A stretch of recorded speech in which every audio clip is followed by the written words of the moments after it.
One life, one passion, one focus. Passionate musicians have one goal in mind, marshaling their creative powers to make a difference in the world. Hi, I'm Phil Donaldson, your host for On the One, a monthly podcast featuring music industry pros from various backgrounds with divergent perspectives, but with one overwhelming desire: to share their passion with the world. I hope these conversations will inspire you to find your focus, fuel your passion, and light your creative fire. Time to get down on the one. In this episode, I'm speaking with the Spaceship of the Imagination, a Nashville theater troupe that grew out of a Christmas season synthesizer band. The Spaceship of the Imagination has been producing their own brand of Christmas shows since 2008, and for the last 5 years has grown to include nearly 50 people involved in their productions. Their 2017 play Nativity Now was awarded Best Holiday Show in Nashville Scene's Best of Nashville 2018. These guys are a fun bunch, so let's just jump into the conversation. I'm here at the Music District in Fort Collins, Colorado, with a really cool synth ensemble. They are called Spaceship of the Imagination. And they're from Nashville, Tennessee. Let's do a roll call. Go around the table and tell us who you are. Hi, I'm Matt Rowland. I play keyboards in the Spaceship of the Imagination. And I'm Peter Wallace. I also play keyboards in the Spaceship of the Imagination. I'm Don Bermudez, and I play keyboards in the Spaceship of the Imagination. And I am the Catfish, and I play synthesizers also in the Spaceship of the Imagination.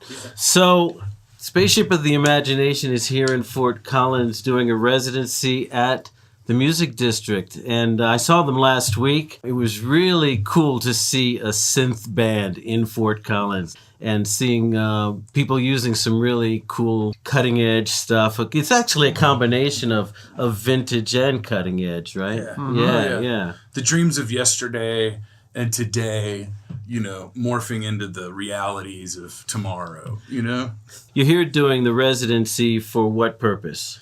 I mean, we had a lot of work to do. Yeah, we just had a lot of work to do, and we needed it. It kind of presented itself, and it was like, oh, this could be a really good situation to just go and hole up for a week and not be distracted by home stuff, And you guys are working on a Christmas project that Yep. you do every year, an annual Christmas production. Tell us about that. We started off as just a synthesizer band, and pretty much immediately started kind of writing dialogue just to make the show have a thing, instead of just like, we're going to play a bunch of synth covers, of covers of Christmas songs or whatever, and started writing it. And you go down the line and the music has kind of, well, it's grown too, because we're really starting to grow into writing our own material, which is like this is the first time we've really done that, really write our own stuff. And that's the other thing we're doing here. Production got bigger and bigger and bigger and bigger and bigger and bigger and bigger, and now we're here. So how did you guys all meet? College, I think, is the short answer. Matt and I met in college, and Corey and I went to the same school. Middle Tennessee State University. Murfreesboro Blue Raiders stomping. What's up? And you guys have been together doing this for how long? We've all been friends for at least 10 years. Yeah. And I think the first show was right around 10 years ago, 2008. What was that like? What did that feel like It was at that? it's just Matt and Peter. Yeah, and another friend of ours who played like Casio keyboard drums. And that one was just really dumb, We made some Wise Men outfits and we got on stage and we tried to play some Christmas tunes.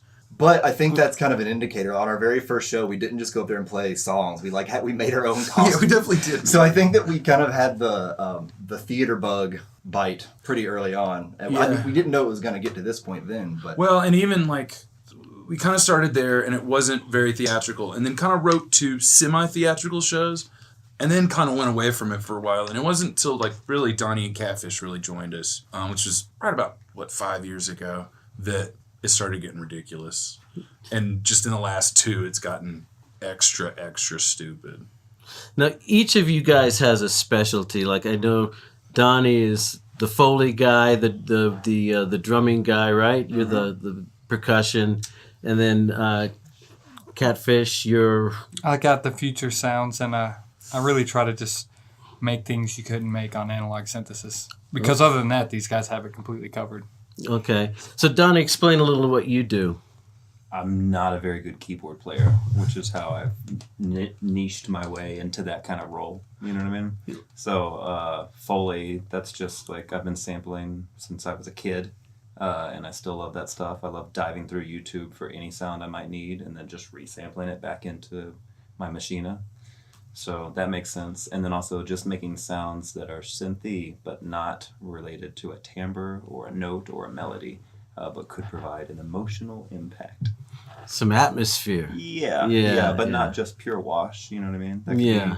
be literally anything imaginable could create some tension or atmosphere. Kind of the Brian Eno approach. Yeah, I guess. to It's like what things. you do when you don't know how to like jam on something. But that's cool. But you bring something cool to it. So, Hopefully. yeah. Oh, But then man. I'm a drummer by trade, so I have that tendency in the digital realm. Yeah. Never had a beat. Which is nice because we don't have that. It's like I'm just gonna throw a snare drum on 2 and 4 and jam to it. Like Donnie can actually be like, "Hey, what's up?" Like we made a New Jack Swing beat today, and it was just like, "Hey Donnie, you got a New Jack Swing beat?" And like about 3 minutes later, he's like, "How's this?" It's like, "Oh yeah, yes please." There you go. It's like, there you go. But Donnie's been sampling on his. I mean, you started on your MPC. Yeah. In 2000. I mean, I did like 4-track stuff before then, but in 2000 I got an NPC. And then went up to the 4000 and then went back down to the 2000 XL and then stayed with that for way too long. I didn't move into a truly digital domain. I didn't even get on the internet till 2007, and I didn't even own a computer of my own until 2012. Oh, wow. And I didn't move from the MPC over to Machina until 2013. So we did the first performance I did with them. I was cueing drum triggers through the MPC, and I had like rack mount hardware that I had like a bus compressor and reverb and stuff like that. It's like a very antiquated version of the thing I use now. But it was yours. It was totally effective, and all those samples. I mean, I sampled all of those samples off the MPC into Machina. Oh yeah, he pulled his libraries. Yeah. And Donnie's also the organizer. Okay. Yeah. All right. Senor Bermudez is the king organizer. And so his sample libraries are beautiful When they're working. when they're working. Yeah. When Machina will load them, they're really well organized. But like organizationally in our own organization, he brings a lot of that, a lot of organization. Like, you know, we share a Google Drive that we've got all our scripts and stuff in, and Donnie's always like, last night I stayed up all night and It's like the made three new of us are running folders." around the kitchen making hamburgers as fast as we can, slinging stuff all around. And Donnie's the one that comes in underneath us and catches everything and makes sure it lands on the plate. Yeah. Order. Okay. Well, and also in the grander scheme of production, it's like he's the one that's like, Pulling it together. yeah, just like really thinking about costumes and sets and all the tech stuff that we need, and that stuff goes really deep, you know. Somebody's got to do it. Oh, yeah. It's so cool. Jobs Yeah. will be handing off as we move further down the line. But right now, sure, somebody's got to do it. And I like that stuff. Yeah. Okay. So, Peter, explain what you do in the group. Well, I just play the synthesizer, really.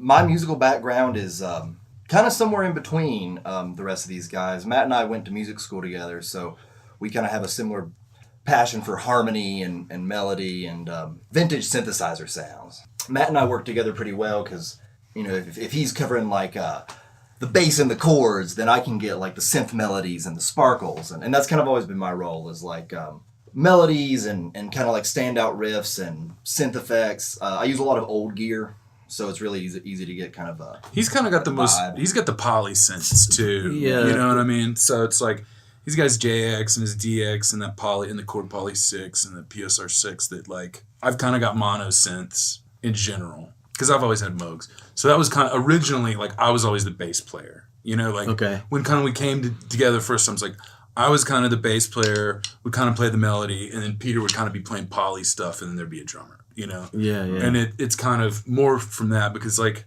I don't want to play bass all the time.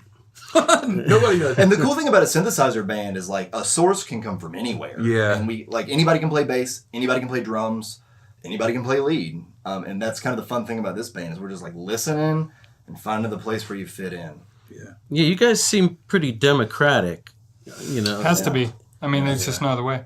Yeah, that's cool. It takes, I think, all three of the guys in this band besides me are like borderline professional musicians. So when I step in, it's amazing because everybody's listening. There's years of musicianship that we don't have to talk about. Then we can apply all this hard-earned, style and credit to something as dumb as a synthesizer band. And it really makes it sound way more special. Yeah, because that is really a big thing about it. And Catfish, he's not gonna try to toot his own horn, but he plays just as much as the next guy. Like 5 bands always. Yeah. I'm actually a guitar player. Oh, really? Oh, yeah. I like sound designing. That's why I'm into synthesis. Yeah. One of the bands I'm in particular is really cinematic, and like we do like kind of soundtracky stuff. But that's what draws me to it. My favorite stuff is really evil, like black metal or experimental heavy metal. But I've always known these guys, and I've always been playing that on the side. And so when it came an opportunity to get away from that and come play something a little lighter, but maybe weirder, Yeah. Well, I was so down. And And that's like kind of what I bring to the table is like that. What's that weird sound that won't stop us catfish? Where's that one coming from? But the thing is as we've transitioned into like I said, like our things have been more musicals in the past. They haven't been like stage. They've been stage plays, but they've been musical comedies, And now, even though Act 3 kind of breaks into a musical, and there definitely are a couple of musical numbers in our show. A spoonful of Christmas makes the medicine go down, And we do a good bit of like a We Three Kings bit. We do this We Three Kings bit that we do in a long time where like the wise men walk into the nativity and Mary and Joseph and the baby are there and like Mary's like, well, what'd you bring me? And they're it's like, and then the music and they're singing and they each sing a verse, and after it stops dead, and because all the verses are like they're individuals, so the wise men's like, gold is mine, the glittering, and so and in between them, she's like, well, that's nice. Would you bring me? And we start the thing again. That's like one of our like. It's a shtick. It's one of our bits. It's a good bit. It's a good bit that works. And we also used to play Africa because like. Toto's Africa? Yeah, Toto's Africa. When it was hot, but not this hot. Yeah, when it was hot, but not this hot. Because what happens to Mary and Joseph and the little baby? What happens to them in the Bible? They go off to Egypt. Yeah, that's what I heard. Yeah. So like that part of the thing is just like going to Africa. Yeah. And so you can just get Mary and Joseph because it's kind of a duet too. So you can get Mary and Joseph to sing Africa at that moment in the play, which we've done pretty much every year. But we're not doing it now because Weezer took it from us, so it's fine. Okay. So, but what I was saying is like, so even though our things have been musical in the past, we're more of a stage play now. So all that soundtracky stuff that's kind of Catfish's forte is like now we're really starting to use that stuff a lot because we're not just trying to, because a lot of those Christmas tunes have changes going real fast, Mm-hmm. There's just like chord, and they're hard. And so I think we've all learned those tunes and grown as musicians by playing those tunes, but now we're like, okay, let's write some dumb synthesizer music. It's beautiful. We are taking it to, for us, this is a next level where we are using the technology in Ableton Link to link up everybody's computer. So everybody has a workstation computer, and like with Donnie and Matt, they're recording MIDI signals into Ableton and queuing them out into their analog synths. And me and Donnie are just like all perfectly synced up to this metronome. So we can very easily write patterns and then re-trigger them. So we spent a lot of time today. For the first time, this is our new workflow, but it's like work on a section, everybody gets their pattern ready, work on the next section, everybody gets their pattern ready, and then we just play back and forth. And instead of playing your parts, you're controlling your parameters. So like, at least for me and Donnie, I'm not sure how your analog rigs are, but like that way you can really, you're doing sound design live. Yeah. It's awesome. Yeah, because if you don't have to be playing as much, you can make sure that your volumes are right. Right. Which is a really big thing. Or be jumping octaves and turning on the FM shift. And it just frees up our mental capacity to pay attention to more moving parts. To listen, and so instead of playing, today we're doing more like, all right, here comes the next section. You ready? Ready, go. Boom. And then we do it. And so like, it's going to take us further into the future. Yeah, that was cool at the synth hang last week when you guys mentioned that you guys are all clocked, synced together to the clock. That is like that was cool to hear. It's cool for us too. Also, earlier today, you guys were showing me how you create your sequences, and each guy has his sequence, as you guys are writing, so that you can recall it when you come back. That was really nice. We all are like organized in our own way with totally kind of different workflows that tie together so seamlessly just because of that link. Okay. Because everybody's doing it different. Yeah. And totally. You just like, and for organizational stuff, we're like, okay, what are we calling this one? It's like, 1996 swing. It's like, oh no, let's call it the Three Aces. Let's call this one Santa Claus Romance. Yeah, Santa Claus Romance. And then in minor, and Santa Claus Breakup. Yeah. And Krampus Goes to Mars. Because maybe next year. Yeah. I want to also say that at this point, by the end of the year, the Spaceship of the Imagination is so much bigger than 4 people. We are talking like it's 4 of us, but there's about 20 of us. We've been meeting since, when was the first meetup with the church? August. Oh, yeah. Yeah, we meet with a group of people that couldn't make it, and it takes a whole village to raise a stupid idea. Yeah, and we're kind of the originators of all the ideas. Like, we kind of got together, one day I was thinking about, I was like, it should be a Krampus movie, like a Krampus horror action space. Because we kind of talked about that, like, what you're talking about, like, what's our purpose? It's like, in the past, our purpose has been information. Like, that is the purpose of our organization in a lot of ways, is to artfully educate people on the truth about Christmas. The deal is in the wintertime, the reason you have these rituals is because people need to come together and get out of their isolation. And in a world of strict materialism that sometimes we're all in, it's really tough to remember that.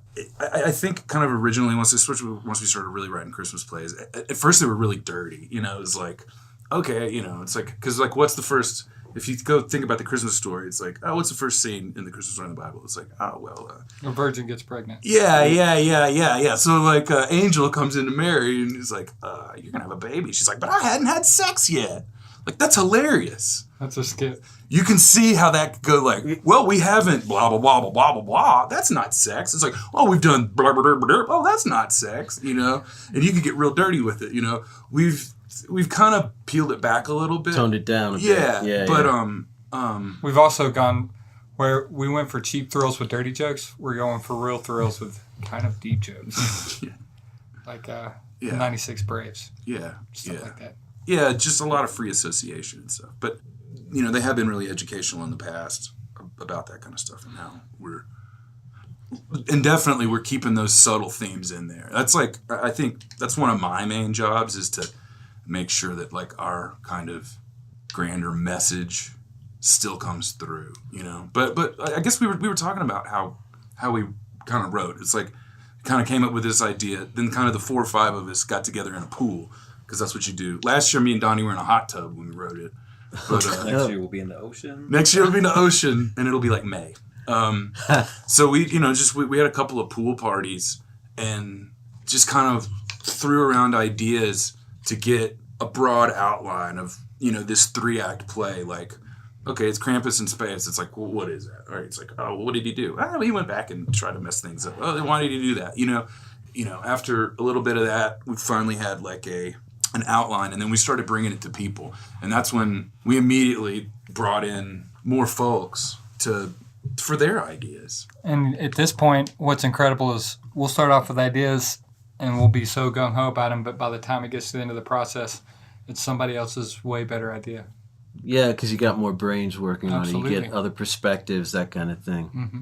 So you guys bring together a community to put this on in order to bring together a bigger community. Yeah. Which is awesome, because last year we ended up, we do it every year, but we're not like the most religious guys. Some of these guys in this group have some good beliefs, but I'm not at all. And most of my friends who hang out and like our band aren't either. But last year on the solstice, here we are all at this church, completely packed out, hanging out, holding candles, singing Silent Night. And I'm talking like, there's no way you could get these people in this situation other than if we did this. Period. Yeah. So in that, there's like a virtue in that.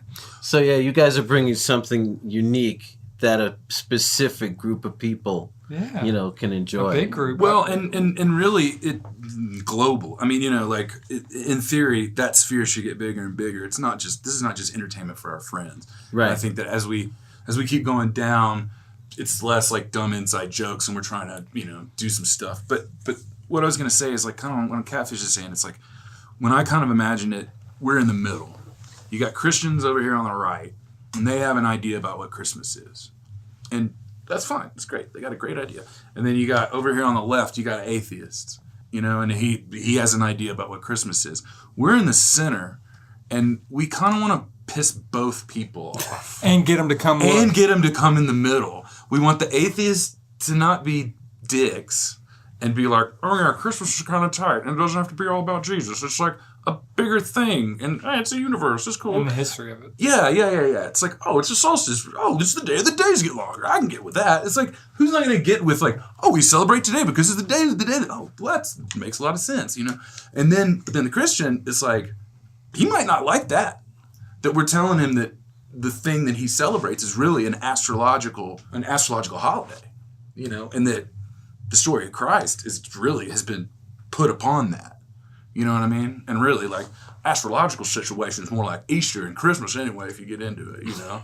The sun dies, it stays in the grave for 3 days, and it raises again. It's like, that's what happens between the solstice and Christmas, you know? The sun dies on the 21st, it stays in the grave for 3 days, it stays in the same place in the sky all the way to the south, and then on Christmas morning, it rises again, and the days start getting longer. So then you get these two groups of people together to do a sing-along at some point. Yeah, to sing Silent Night and light candles in a church, just like you're supposed to, you know?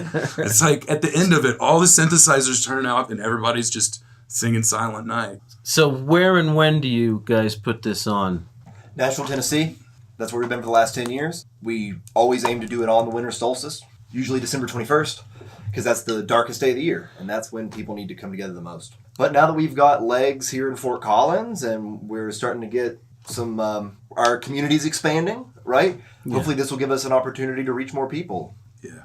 Cool. Well, and that's the thing. It's like, you're talking about community. It's like, that's what it is. And it's really boring to be in a band with like 4 people. You're going to get tired of all of them, like, pretty quick if you're around them too much.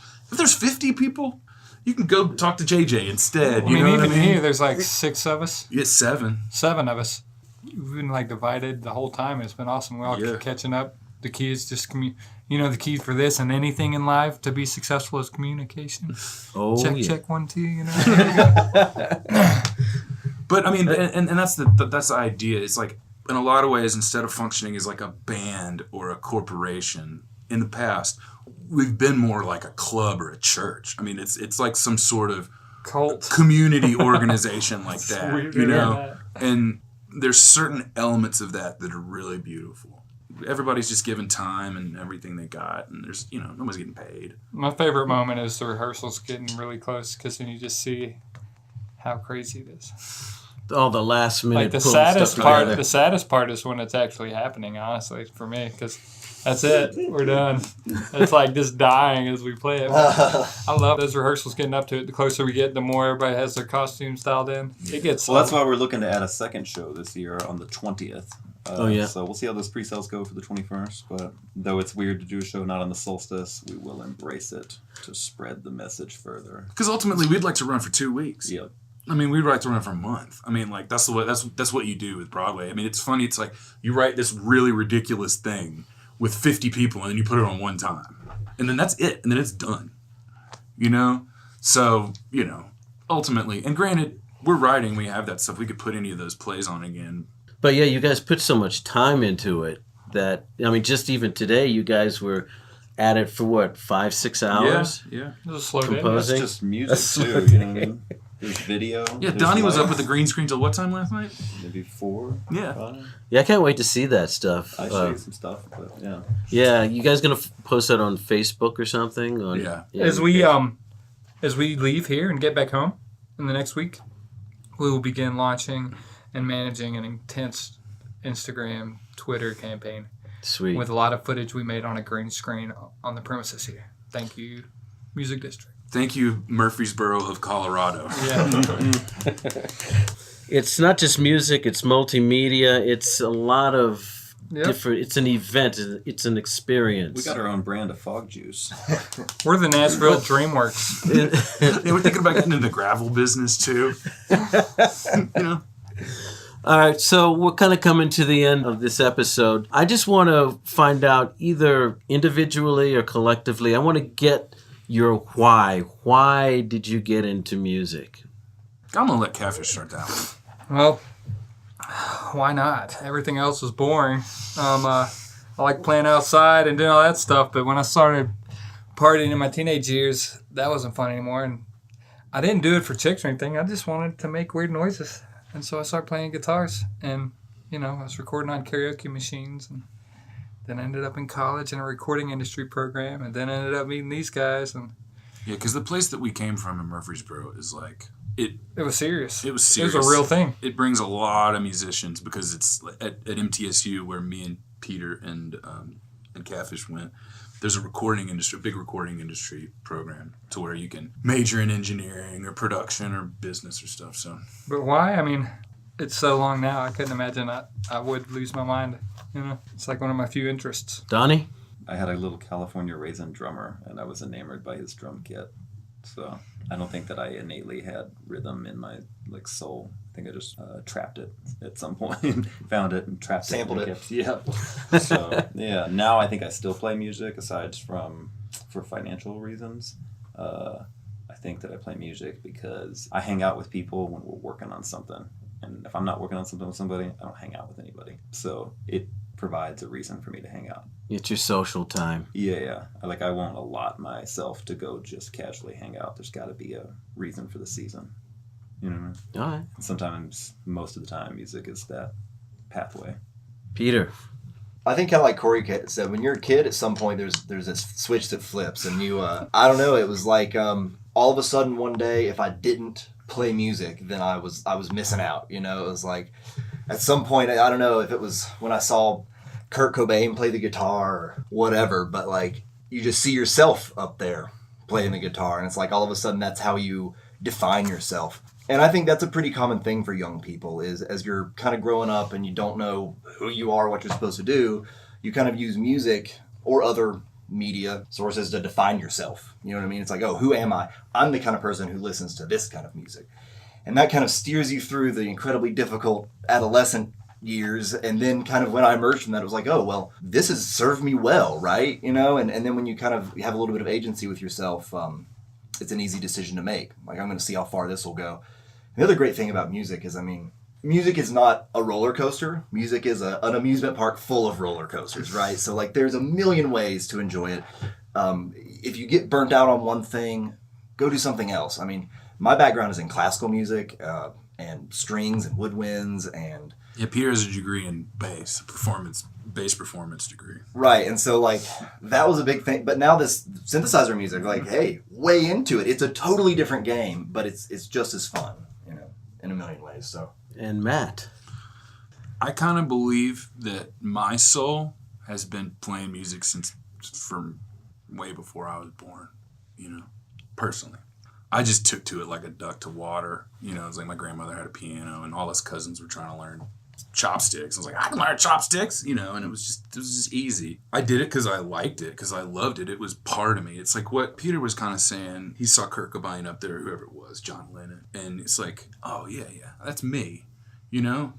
And that's because I believe it's all one self. You know what I'm saying? And just like John Lennon said, I'm he as you are me, and we are all together. It's like, it's one thing. When you see Kurt Cobain up there, you see Herbie Hancock up there, you see Stevie Wonder, whoever, it's like, I am that, you know? And I think that that's why it resonates. Just in the same way that you see the beauty of a Nintendo Switch and Zelda, and you're like, I love this. You don't say I like it. You say I love it. You love it. It's basically you. It's like a lover. It's like...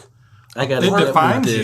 Yeah, it is. This is me. I just things that you get way into. I think it's because it's mirroring yourself. Just like, oh, like then I saw California Raisins. Just like, whoa, this is California Raisins, me. And I think there's a certain level of that. Like whether or not you want to get too metaphysical with it and stuff, but you know, really, I just got cut from the baseball team in 9th grade. And I was like, well, shit. Yeah, I think I'm pretty sure I sprained my ankle skateboarding, and I was like, well, I guess I'll just play Jerry's guitar while he skates. I was like, how do you play that Metallica riff again, Jerry? And there you have it. So what would you say to somebody who is just starting to get into music or coming back to music? Don't get overwhelmed and keep doing it. Yeah, it's a lifelong process. It's like, I say that to people all the time. It's like, oh, I used to play piano when I was a kid. It's like, oh, it's still there. You can pick it back up tomorrow. And you'd be surprised at the things you remember. And with the resources on the internet and stuff, it's amazing nowadays. Just the way you can teach yourself is insane, you know? And it doesn't have to be a job. It's a creative force. I mean, this is not our job. You know, I mean, we have jobs, and some of us have jobs in the music industry. But this is not a job. This is our ridiculous art project. We're just creating, you know? Because, like, really, me and Donnie are we're sidemen, you know? I play other people's music for a living, almost exclusively. It's like, honestly, the concept of us writing our own music and how easy it has been last couple weeks is kind of like, oh, wow, look at there. It doesn't have to be hard. Right. And empowering, you know? It's like, oh, wow, this is really cool. All right. Spaceship of the Imagination, thank you so much for coming to Fort Collins and bringing the all synth vibe. Yeah. Man, we'll try to come back for a month next year and get even more ridiculous. Please do. Yeah. All right, cool. Well, Thank you until so next much. time. Thank you guys. My thanks to the Spaceship of the Imagination. That was a fun conversation. I'm really impressed with how they've built a community around what started off as a synth band and is now a multimedia experience. You can catch their show Krampus Gone Wild on December 20th and 21st at Trinity Community Commons in East Nashville. You can learn more about the Spaceship of the Imagination at www.thespaceshipoftheimagination.com. And as always, you can find me at www.phildonaldson.com. Until next time, this is Phil Donaldson encouraging you to find your superpower, fuel your passion, light it up.